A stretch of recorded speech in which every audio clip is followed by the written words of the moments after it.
Thanks, everybody. If you have a question for Coach Burns, please raise your hand. We'll start with Justin Spears, Arizona Daily Star.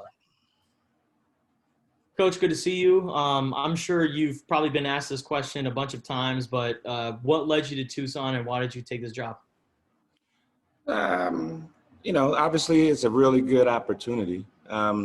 Being in the Pac-12 and being very familiar with it, I've always thought highly of the university. Even going way back to my days when the Desert Swarm and when I was a player at Washington State and so forth. So I've always been intrigued. Obviously the opportunity presented itself. So for the biggest factor was basically that, just the opportunity, the timing worked out, and I'm excited to be here. When you think about Arizona defensive backs, who do you think of? Like I said, I'm going to go back to the Desert Swarm days, and that secondary was outstanding with Bob Sanders and Tony Bowie at the safety spot, and he had a corner named Keyshawn Johnson that was outstanding. So those are the general guys. I do know of the Shaquille Richardsons and the Kaysons and those guys, but I'm more of the old school because when I played back then, that Desert Swarm defense and us with the Palouse Posse was a battle that we enjoyed having. Next question will go Brian Peterson, AZ Desert Swarm. Coach, your title is defensive backs coach rather than just focusing on safeties or cornerbacks. And with the number of players, scholarship players you have at those positions, are you anticipating a lot of hybrid and mixing and matching between those guys? Not necessarily. I usually like trying to establish guys so that they can just play their base position. But in my time, when I do have an entire secondary, it tends to happen to where someone's going to get injured. And because everyone's in the same room and they've been listening, maybe a corner can jump into a safety role or a safety can jump into a nickel role because they've been listening to all the verbiage and the communication. But going into it, I kind of want guys at their spots. And so are you anticipating early on, Coach, someone made mention of that nickel might be the best package right now based on the personnel that's available. Are you still seeing that, or are you looking at more of a base? Right now, we're going to be a base team and a nickel team. And I think it's just going to be gauged on our opponent and what they do with their personnel. For us right now, nickel is going to be the 11 and 10 personnel type of deal. If there are opponents in 12 and 21, that's, we're going to be in base and those types of deals. So we're going to kind of match them, but I don't necessarily see nickel when there's not three receivers on the field. Thank you. Next question will go back to Justin Spears. So since you oversee an entire secondary, is it challenging with COVID and, having such a short amount of time to prepare for a season? Yeah. But it's coaching. So from a standpoint of not being able to look them in the eyes, because when the video is on, you can't see their face or their reaction when you're talking about a route concept or trying to get a point across. So as a coach, yeah, I miss that. The X's and O's, the teaching of the scheme, all of that stuff, it's still the same.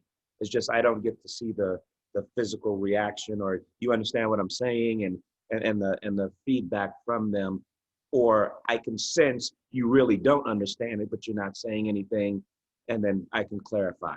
So I miss that. But the actual teaching of the concepts, the system, our defense, that stuff's the same. And who are some leaders that have stepped up in the short time that you've coached this unit?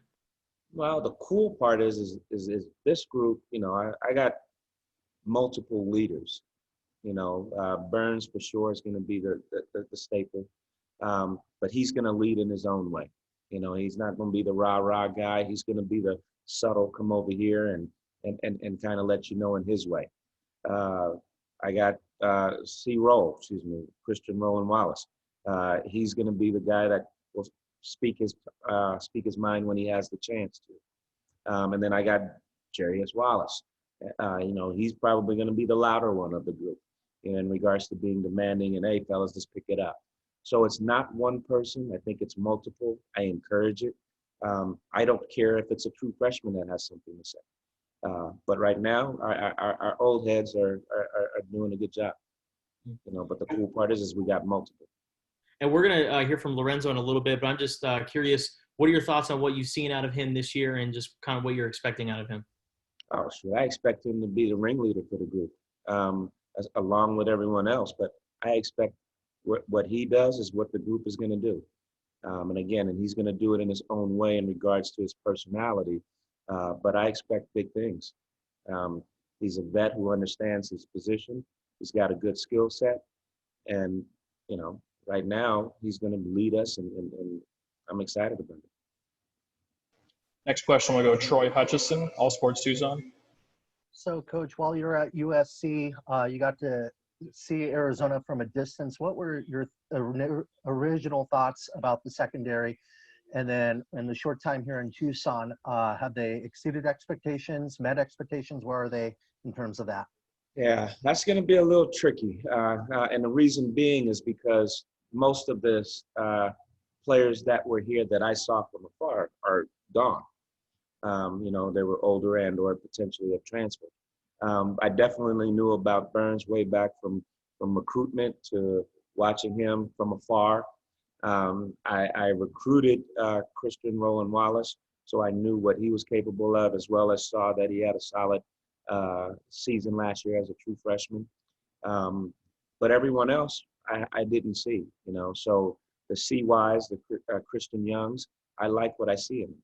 Good size, good frame, good body, good speed, looks to be physical, excited for what he is potentially capable of doing.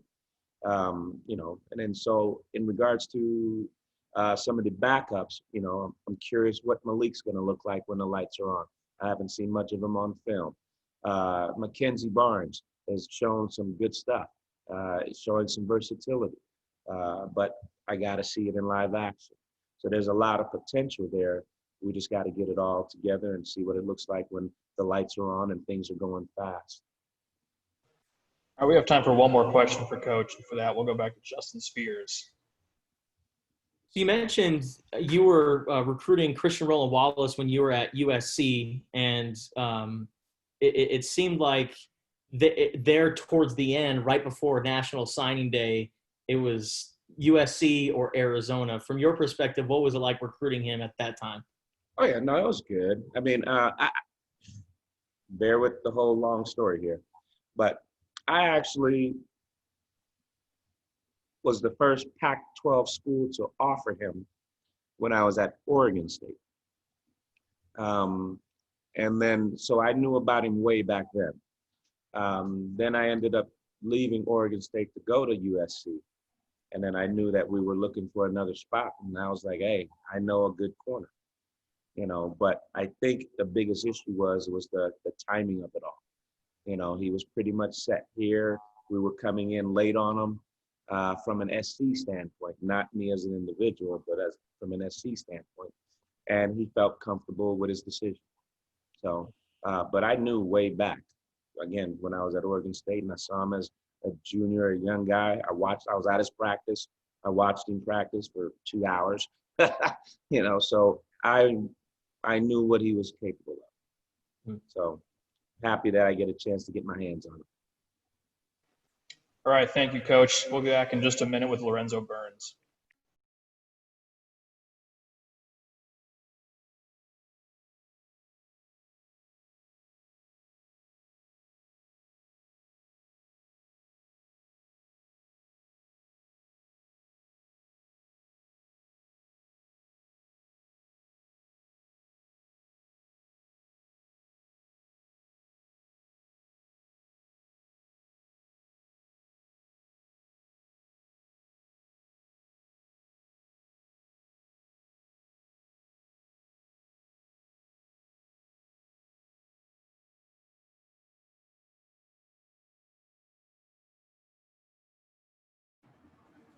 All right, if you have a question for Lorenzo Burns, please raise your hand. Yes, we'll go Troy Hutchison, All Sports Tucson. So Lorenzo, you have the new defensive back coach and Coach Burns. Just give us so far in a short time, how is he different from your previous defensive back coach, and what do you like? What have you learned from him thus far? Coach Burns, well, he said it in his interview. I've known him for a while, I guess, since high school. He recruited me when he was at Cal and so on and so forth. But I think he's done a pretty good job as far as adjusting to not being able to see us over the summer, because that's really most of the time where we're able to make adjustments and get used to his coaching style. But in the little time that he's had, he's done a pretty good job on trying to help us understand the scheme and where the fits need to be and his coaching style. Next question will go Justin Spears, Arizona Daily Star. Lorenzo, I'm curious, how many position coaches have you had since your time at Arizona? I've had a lot, man. When I first came here, man, I had Coach Dante. He took the job at Oregon. Now he's at SC. Then I had Yates. Then I had Meat for 2 years. And now I have Burns. So, I've had, that's what, four coaches since I've been here. Yeah. As a cornerback who's been, a key contributor for, from the time you've been here, how difficult is that, adjusting to different coaching styles, and what have you taken from each of those guys? I think I don't see it as it being difficult. I see it as an opportunity for me to learn different coaching styles, different views of the game. Coach Yates, he has a different mindset to the game. Coach Meat has a different mindset to the game. Coach Burns has something else to offer, and Coach Dante has something else to offer. So just being able to get information from each one of us coaches has been a great opportunity. Next question will go Jason Shear, Wildcat Authority. Hey, Lorenzo, I was just wondering, now that Jace is gone, how has that room kind of changed? He was one of the veterans, you're another veteran, but how has that room changed at all with him gone? I think it changes every year, just because you have a group of people leaving each year. The group that left last year, it was almost that they were there for about 4 years. Tristan Cooper, Jace, Scotty Young, with the transfer and everything. So, you just have to get adjusted to everybody leaving as a whole, because it was such a tight fit and tight mold in that room. But now I think what's changed is that it's a whole different mindset, as far as, not in a negative way, but as far as like there's a whole bunch of young guys that are excited to get an opportunity to play and loving to share the game with each other. Next question will go Ari Koslow, Daily Wildcat. What type of leadership are you expecting to take on this year, and what's your kind of early feeling on the whole defensive back group that from the practice that you've seen so far? I'm confident in our guys back there. Like I said in the previous question, they're excited to go out there and play. Reddy Short, CY, Jarius Wallace, Malik. I can keep going on and on and on, all the way down to the freshmen. Bobby Wolf. Everybody's excited to play. And that's the one thing that I'm excited to see, just a whole bunch of guys ready to go out there and ball and have a great opportunity. They had an opportunity to learn from the best, the guys that were here last year. Jace is now on the 53-man roster, So that's a great tool you can pick up on from him, and being able to take that skill set and that knowledge and apply it to this group, and everybody seeing that and seeing what can be done, it's an exciting opportunity. Next we'll go Brian Peterson, AZ Desert Swarm. Lorenzo, I think the last time we talked to you, you were about to go through senior night. And at that point, did you anticipate that you would be coming back, or did you think that that was probably the end for you? It was a mix of emotions, just because, at the end of the year, I wasn't sure if I was going to declare or not. I'm sure that rumor was going around. I've seen it. I saw a couple articles about it. So it was like a bittersweet feeling, whether or not this may be my last night, this may not be my last night. But as time went on, I was able to make my decision, as you can see, to come back. So it was a mixed emotions that night. Thank you. All right, we have time for one more question. We'll go to Justin Spears, Arizona Daily Star. And what was the ultimate deciding factor for you to come back during that process? Just talking it over with my parents and even Coach Meat and some other people that I know, some close friends and family. It was just the best decision to come back, and just up my stock. There were some great names in the draft last year. I personally think Jay should have got drafted. I mean, he was a baller, smart, very talented, but things didn't go the way they should have went with COVID happening and everything. But just coming back and being able to up my stock and put more things on film, maybe get some questions answered from NFL scouts and teams. And I just felt like me coming back would be another opportunity to answer all of those questions the team had. And then, in the offseason, Colin, Tony, Scotty all transferred. Was there any thought that you might follow them if there wasn't going to be any football this year for you? It wasn't a thought of whether or not I would transfer. I think that was out the window. I was here. But I think what was in consideration was the fact whether or not I would declare or not, because not having a season and then playing in the spring and that kind of, and then me coming back next year, being 24 years old, that's really old as a college football player. So I think that was more in consideration rather than transfer. All right, thank you, everybody. That's all we have for tonight. We'll be back tomorrow after practice.